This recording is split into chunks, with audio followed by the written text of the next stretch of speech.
kenapa tidak mencapai apa yang diinginkan? Dalam tabel 31 alam kehidupan, alam manusia termasuk kelompok alam bahagia atau sugati bumi.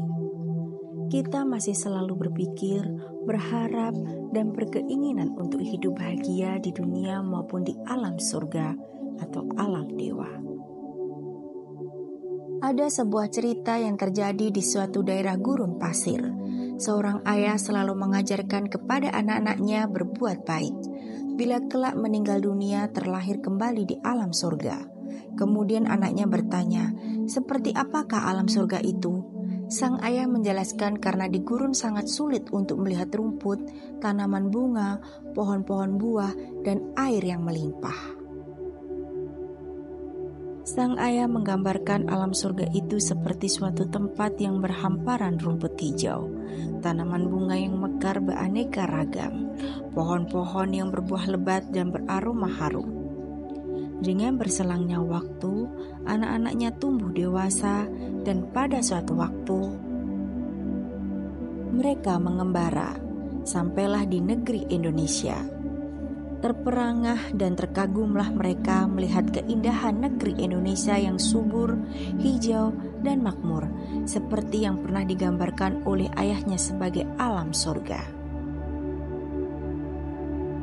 Kemudian mereka melakukan perjalanan menelusuri kepulauan Indonesia dari Swarnadipa sampai Papua. Fenomena demi fenomena telah dilihat serta dialami. Mereka berpikir dan bertanya-tanya, kenapa di negeri yang indah dan subur ini justru banyak orang miskin, kelaparan, penyakit, kekerasan, dan penghancuran? Ia lalu teringat yang disabdakan Sang Buddha, bahwa dewa di alam surga hanya bersenang-senang menikmati kesenangan surgawi, lupa memupuk dan menjaga benih-benih kesenangan dan hanya menikmatinya.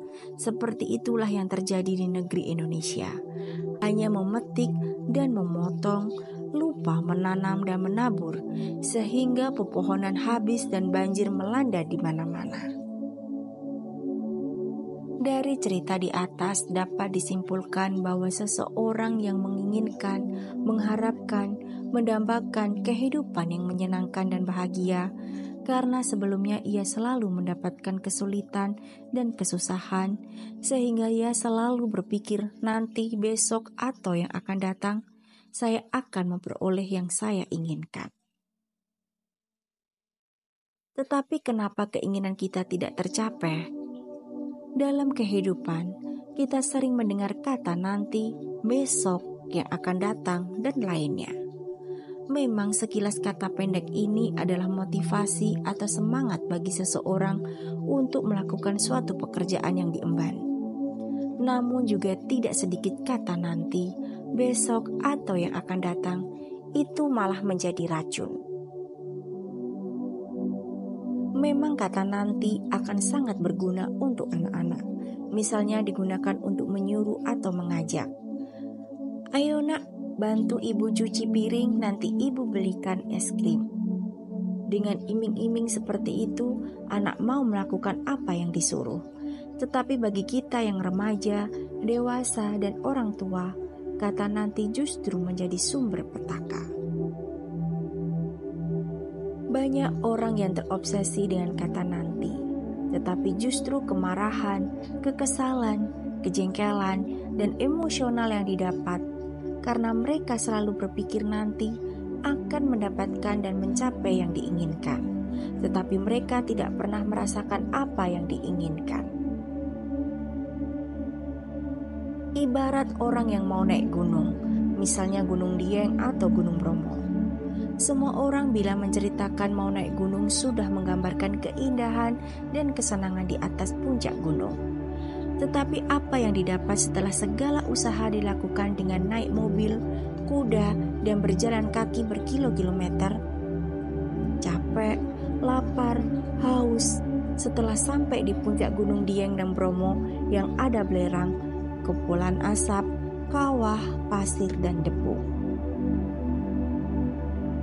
Loh, di mana yang dikatakan menyenangkan, indah, nyaman, sejuk, dan happy. Yang indah dan menyenangkan ada saat kita mulai melakukan perjalanan dari lereng ke lereng, dari lembah ke lembah. Kita menikmati indahnya hamparan sawah yang menguning, bunga-bunga mekar semerbak harum, pohon-pohon berbuah lebat, burung-burung berkicau, dan sejuta keindahan tak terlukiskan. Bukan setelah sampai di puncak gunung kita mendapatkan yang kita inginkan, tetapi saat dalam perjalanannya. Demikian juga seperti apa yang terjadi dalam kehidupan kita. Kenapa tidak memperoleh yang diinginkan? Jawabannya adalah karena terlewatkan oleh kita. Sesungguhnya kita telah mendapatkan, tetapi tidak merasakan karena terobsesi dengan kata nanti dan kelak. Seperti seseorang yang sangat kehausan, apa yang ia inginkan? Air yang banyak, tidak hanya untuk minum, tapi juga untuk mengguyur badannya. Pasti segar, enak, nyaman, dan bahagia kalau ada air yang banyak. Dalam perjalanan mencari air yang banyak itu ada yang memberikan 1 gelas air madu dan meminumnya. Tetapi karena diinginkannya adalah air yang banyak, maka walau ia telah meminum air madu yang bergizi, bervitamin, dan menyehatkan, tetap saja ia tidak merasakan telah mendapatkan yang lebih berharga dibandingkan dengan yang diinginkan. Seperti itulah dalam kehidupan sehari-hari. Sesungguhnya kita telah mendapatkan lebih dari yang kita inginkan. Tetapi karena begitu besar terobsesi dan terbakar dengan kata nanti, besok, kelak, dan lainnya, maka yang telah kita peroleh menjadi terlewatkan, dan yang didapat adalah kecewa, marah, kesal, jengkel, dan sederet emosi yang meluap-luap. Sang Buddha bersabda, jangan menyesali masa yang lalu atau melamun pada masa yang akan datang. Yang lalu telah berlalu, yang akan datang belum tiba. Sekaranglah saatnya untuk melihat dan menyelami setiap dhamma.